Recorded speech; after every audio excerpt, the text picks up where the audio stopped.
సునాదస్వరము July 12. అతడు యెహోవాకు మొరపెట్టెను. అంతట యెహోవా అతనికి ఒక చెట్టును చూపెను.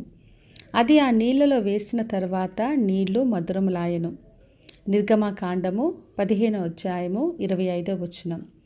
ఇశ్రాయేలు ప్రజలు ఐగుప్తు దేశం నుండి బయటికి వచ్చిన తర్వాత మారా అనే స్థలం దగ్గరకు వచ్చారు. అక్కడ నీళ్లు చేదుగా ఉన్నాయి, తాగలేకపోయారు. అప్పుడు వాళ్ళు మేమేమి తాగాలని మోషేని అడిగినప్పుడు మోషే దేవునికి మొరపెట్టగా యెహోవా దేవుడు ఒక చెట్టును చూపించాడు. అది నీళ్ళలో వేసినప్పుడు ఆ నీళ్లు మధురమయ్యాయి. మన దేవుడు నీళ్లను మధురంగా మార్చే దేవుడు. మారాను ఆయన మధురంగా చేస్తాడు. ఏ చేదున్నా ఎటువంటి పరిస్థితి అయినా కూడా ఆయన మార్చే దేవుడు. అదే ఈ రోజున వాగ్దానం చేస్తున్నాడు.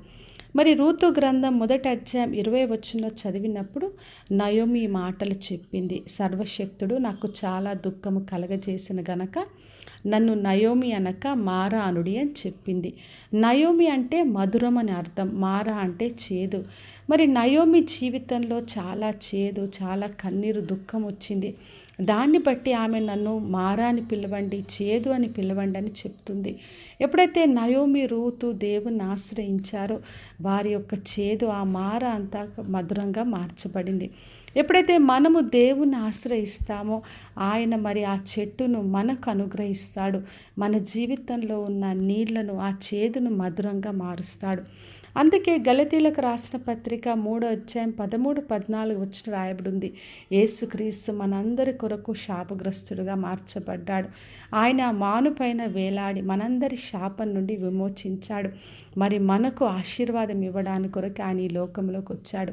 మనకున్న పాపమును, శాపమును అంతా తీసుకొని, ఆ చేదునంతా కూడా ఆయన తీసుకొని మనకు ఆశీర్వాదం ఇవ్వడానికి కొరకే యేసుక్రీస్తు ఈ లోకంలోకి వచ్చాడు.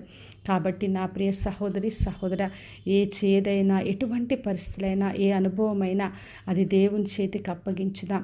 యేసుక్రీస్తుకు అప్పగించినప్పుడు ఆయన మరి ప్రతి మారాను మధురంగా మారుస్తాడు. మన జీవితంలో ఉన్న ప్రతి పాపాన్ని, దోషాన్ని, మనకున్న రోగములు, వ్యాధులు అన్నీ కూడా ఆయన సిలువలో మోసుకొని మనకు ఆయన నిత్య జీవాన్ని, స్వస్థతను, విడుదలనిస్తాడు.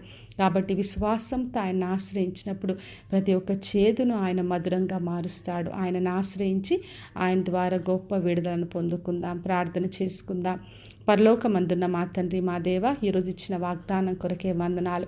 ప్రతి ఒక్కరిని దీవించి ఆశీర్వదించండి ప్రభువా. వారి జీవితంలో ఏ చేదు అనుభవం ఉన్నా ఆ మారాను మధురంగా మార్చి ప్రతి ఒక్కరిని దీవించమని యేసు నామములో అడిగి వేడుకొంచున్నాను తండ్రి, ఆమెన్. ఈ శుభవచనము వినుచున్న ప్రతి ఒక్కరి జీవితంలో నెరవేర్చబడునుగాక. నేను మీ ప్రియ సహోదరి మంజులా చరణ్.